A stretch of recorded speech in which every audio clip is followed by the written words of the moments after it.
I read something similar to what you're saying in terms of how to give proper feedback.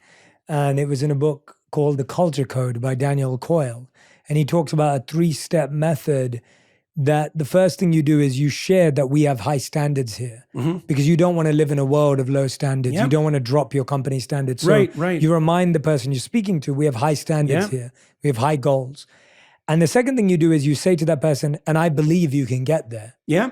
I believe it. I see it for you because, of course, they're still at the company. Yeah. Throwing some evidence in their direction would be useful in that. Here's some things, that I remember that you really did well. Correct. That show me you can get there. And then the third is, here are what you were saying, here's that area, here are the steps that you can take. Here was the consequence, here's a rectification. And I love that because we allow people to rise to high standards as opposed to hold them to them. Yeah.